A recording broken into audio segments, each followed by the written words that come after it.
Greetings, Otaku Faithful. Thank you for joining me again this week. Once again, it's Larry Williams, OAW Commander-in-Chief, and I'm here to bring you all yet again another Sons of Anarchy episode review right here on Otaku Assemble! Weekly, as always, I'm here to bring you the latest in this week's Sons of Anarchy episode reviews, and this is my review of Season 5, Episode 3, appropriately entitled Lane Pipe. Now, to give you all my thoughts on this week's episode, what I'll be doing is I'll be pretty much giving you all my thoughts by tackling it based off of each character that I need to address in this week's episode. Okay, so first character I want to address in this week's episode, my thoughts on, first and foremost, Damon Pope. Now, I will admit, I do like Damon Pope as a villain. And so far, for those of you all who have seen my Sons of Anarchy Season 5 expectations video, my expectations of him are being met.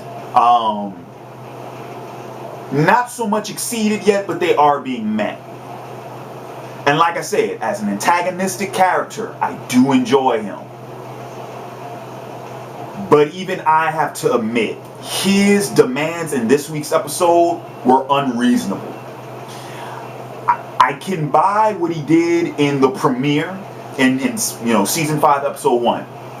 I can buy that. I understood that. To me, that made sense. It was poetic justice. It was eye for an eye. You know, Tig killed his daughter, so he killed Tig's daughter. That made sense to me. But Pope's demands in this week's episode don't have anything to do with justice. It doesn't have anything to do with fairness. It doesn't even have anything to do with vengeance. That was nothing but power and control.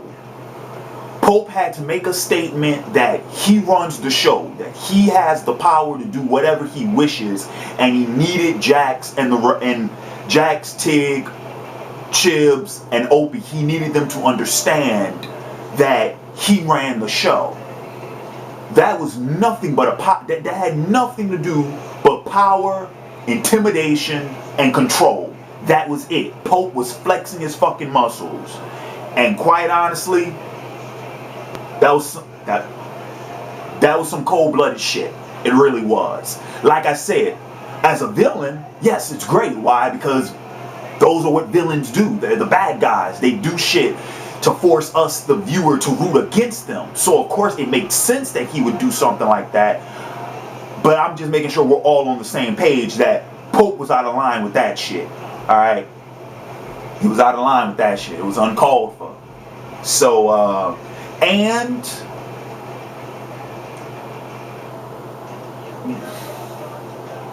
okay. That thought, I'll save that thought. I'll bring this up.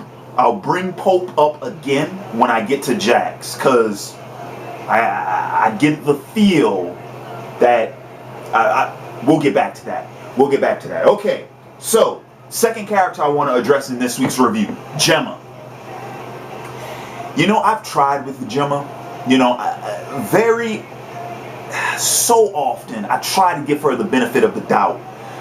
But more and more and more, it seems, episode after episode after episode, I do not fucking like Gemma anymore. I do not like Gemma anymore. And for those of you all who have seen my reviews last season, you guys probably got the impression that I never liked her to begin with. That's not true. You know, going back to seasons 1, seasons 2, I fucking loved Gemma. Whoa! Okay, correction. Going back to season... Wait, hang on a minute. No. It was... Yeah, seasons 1 and 2. Because season 3 was when when Gemma started getting on my fucking nerves. When she was on the lam. That was in season 3. So no, seasons 1 and 2. I enjoyed Gemma. Season 3 was when she started getting on my fucking nerves. Season 4, she started pissing me off. Now, I can't stand her. I really can't. And my reasons for this, here they are. Gemma starts a lot of shit and doesn't finish it. She never takes into consideration the consequences of her actions, and those have repercussions on the people around her. It seems that more often than not, the shit that Gemma starts always ends up affecting everybody else more so than it does her. Case in point, the shit with Nero. His whole operation got shut down. Why did his operation get shut down? His operation got shut down because Clay, and I know it was fucking Clay, Clay ratted him out. Why was Clay there in the first place? Was because of Gemma. And if it wasn't for, and I'm pretty sure that if Gemma would have just ignored the shit, well, you can argue that maybe Clay would have done it either way, or maybe he wouldn't have done it. You can argue that. My thing is this: Gemma rolling up in there and fucking beating the shit out of Ashley Tisdale's character didn't help situations. It made shit harder on Nero because he lost one of his big earners.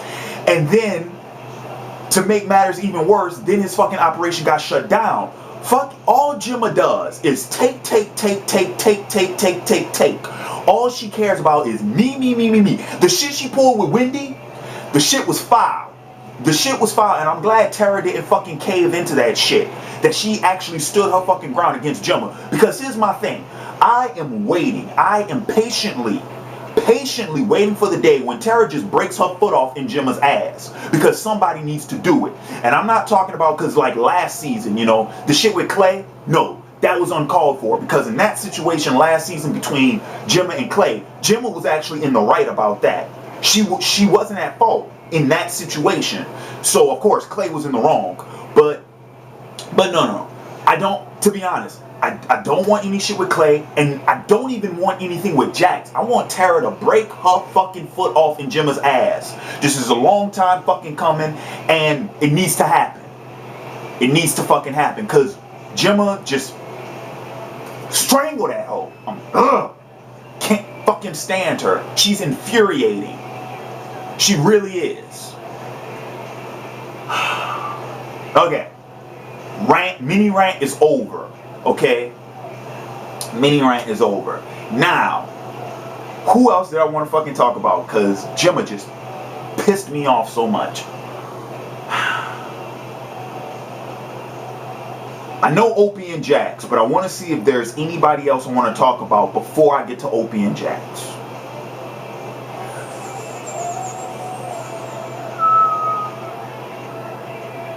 I'm going to talk about Tig at the end of the review. Okay, so let's go to Opie, then we'll go to Jax, then we'll go to Tig, and then that'll wrap up the review. Okay, so Opie. The thing, okay, of course we know what happened to Opie in this episode. Here's my thing though. I saw it coming. And this is what I mean. Because the second Opie, it was the scene in which Jax and Opie are in solitary and they're talking amongst themselves right before Opie grabs Jax and starts throwing him around the room. Like when Opie was just, lying in the bed, kind of like the, he had that expression on his face where like he really didn't care one way or the other. And you can tell, like, because you have this great dichotomy between the two, because you have Jax who's, he has so much on his mind and so much on his shoulders, and then Opie is the complete opposite. And that's when I started noticing it. It was as if, I'm like, wait a minute, I think Opie's going to fucking offer himself up. Because here's the thing, I thought about that, right? But check this out, it makes so much sense. Go back to last week's episode when Opie's talking to old girl about, looking after his kids while he goes away. You get the sense from that conversation in last week's episode that Opie never intended to come back from prison. Do you follow me? It seems like that. Like that scene, and then the scene in the premiere when Jax is talking to Opie at the in the graveyard. Even then, the shit Opie says kind of leads in that direction. So, of course, is it sad? Absolutely, it's sad. But, I mean, it just makes sense because throughout these last 3 episodes, and then, of course, at the tail end of last season, you saw it happening. And I mean, fuck, if you just take everything that Opie's been through throughout the entire series, if you take all of that into consideration up to this point, it makes sense why he did what he did. It just makes sense. Now I want to talk about Jax, because here's the thing. I think that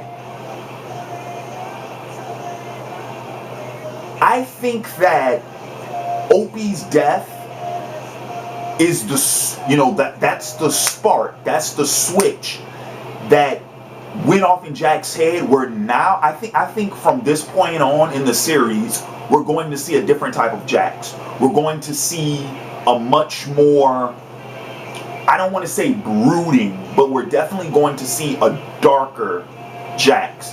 We're going to see a much more, how to describe this, because dark is so generalized, but what I'm getting at is this. I think that all of the optimism, all of the outlook that Jax had, throughout this entire series, with all of the bad shit that's happened to Jax, to his family, to the club, Jax was always the one where it's like, yeah, shit's bad now, but it'll get better tomorrow. We just gotta do what we have to do to make that happen. Do you follow me? Do you see what I'm saying? Like of course we've seen Jax, brooding and shit. Season 3 with Abel, yeah, Jax was like down and out, but Jax never completely just, Jax never got to where Opie got. He never just completely just wrote everything off as, well, fuck it, this is the way it's gonna be and it's never gonna get better. You see what I'm saying? Jax was never like that. I think now we're going to see a much more cunning Jax, a much more devious Jax. And I think this is the point when Jax is going to start turning more unfavorably. Do you follow me? I think this is the point now where Jax is no longer our quote-unquote hero of the tale, but is starting to become the villain. And of course, I am referencing, going back to the whole Hamlet influence and inspiration. Any of you all who've read that story, there's a point where Hamlet goes from, justified prince, avenger, to somewhat, you can say insanity, you can say egotistical, you might even argue a megalomaniac. You could say all those things, you could argue all those facts about Hamlet. So I think now is that time, this point in the story where that's what's going to happen to Jax. That shift is going to happen now. Yeah. And that brings me to that's my timer. And now, so that brings me to my final thoughts. And I want to talk about Tig for a moment, because you know what? I gotta speak about Tig in a very small vein, in somewhat of the small vein, in little light of the same thing I said about Gemma, because the whole thing that's been happening with Tig so far is that I think Tig has finally seen the extent of, all of the repercussions that his killing of Damon Pope's daughter has had on the club and on himself. Think about it. He's lost his daughter, right? One daughter killed. He's practically been disowned by the other. She wants nothing to do with him. So in a way, he's pretty much lost both his girls. Having to go to prison. And then having to watch Opie. Did you guys catch that? He didn't even watch the whole thing. He turned around right before they killed Opie. He didn't even watch the whole thing. And then, of course, we saw the state he was in when he was talking to Jax. So I think now Tig has he is now gotten to the point where he's understanding the repercussions of his actions. Here's my thing, though. Jax's demand of Tig at the end of the episode, where now Tig is supposed to fall in line, no questions asked. I have a very small problem with that, and this is the problem. For characters to overgo a successful character arc, very often you have to introduce that character with a moment of change, an opportunity to change, where the character has to make the decision to either change their ways or stay the same. My fear is that by Tig just, going, just yes, whatever Jax want, he gets, to falling in line like that, I think could potentially strip Tig of that opportunity. But then again, you could argue that this is his opportunity, because how did this whole mess get started in the first place? Because Tig was asked something by Clay, and he turned it down, did what the fuck he wanted to. And then, of course, Opie shot Clay, and Tig was like, well, fuck it. I wasn't there. I should have been there. And then he went off and once again did whatever the fuck he wanted to. So this is a very interesting thing, because you could look at it two ways. You could look at it as if this is his opportunity to change, where Tig now falling more in line. You see what I'm saying? And that this type of situation, like what happened with Damon Pope's daughter, it won't happen again, because now Tig is changing his ways by falling in line. But you could also make the case that by doing so, there really isn't any moment of change, because Tig isn't making that choice. The way in which Jax is so goddamn assertive and affirm about this thing is like Tig doesn't have a choice. It's more so like Jax is saying, look, either you fall in line or I'm giving you the Pope. Make the choice. So it's a very interesting situation. So pretty much my final thought on Tig's character is this. I'm hoping that Tig won't just become, a robot. That he won't just, whatever Jax wants goes. That it's not like that. Like it's not to the point where it's like no questions asked. It's just more so that maybe Tig learns from this experience and chooses to do that on his own, rather than being intimidated into that position. That's what I mean.